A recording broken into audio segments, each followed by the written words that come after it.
গরিব কৃষক। গ্রামের শেষ প্রান্তে ছোট একটা বাড়ি। কৃষক একা থাকে, গরু আর ছাগল পালত কৃষক। কৃষক অনেক কষ্ট করে, দিনে এনে দিনে খায়। কৃষক তার গরু আর ছাগলকে নিয়ে মাঠে যাবে। কৃষকের সম্বল এই গরু আর ছাগল। কৃষক একা থাকে, তার বলতে গেলে কেউ নেই। গ্রামের মানুষ সবকিছু থেকে আলাদা থাকে। গ্রামের শেষ প্রান্তে ছোট একটা বাড়িতে গরু আর ছাগল ঘাস খাচ্ছে। এই দিকে কৃষক নিজ মনে সবুজ ঘাসে বসে ভাবছে, এই সবুজ সোনালী মাঠ দেখতে না কত সুন্দর।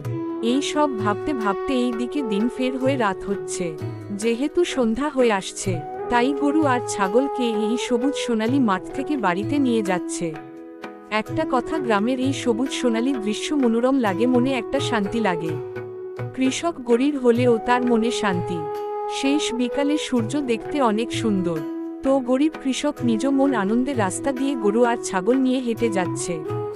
গরু ছাগলকে বাড়িতে নিয়ে আসলো কৃষক। আর কৃষক ঘরে গিয়ে খাবার দাবার খাবে।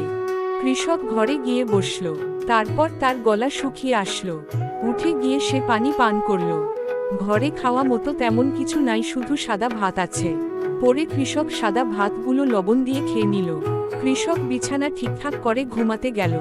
কৃষক কি জানে কালকে তার জন্য বিপদ আসতেছে। কৃষক ঘুমিয়ে গেল। ঘুম থেকে উঠে বাড়ির উঠানে যাবে গরু আর ছাগলকে ঘাস দেওয়ার জন্য। এমন সময়ে গিয়ে দেখল তার গরু আর ছাগল উঠানে নেই। কৃষক এই দোক ওদিক খুঁজতে লাগল, কিন্তু সে তার গরু ছাগল পায় নাই। তারপর কৃষক বসে বসে কান্না করতে লাগল।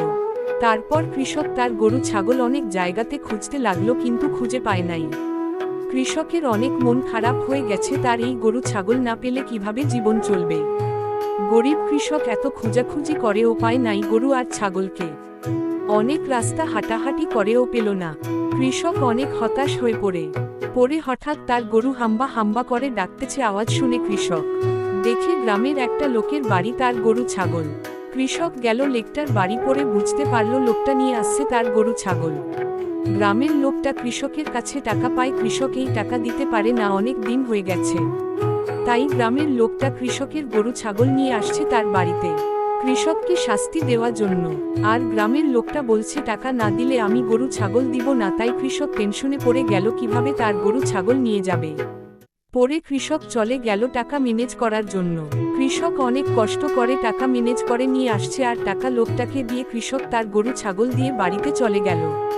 তো বন্ধুরা, আজকের গল্পটা কেমন লাগছে কমেন্ট করে যাবেন, আর আমার চ্যানেল সাবস্ক্রাইব করে আমার পাশে থাকবেন। ধন্যবাদ।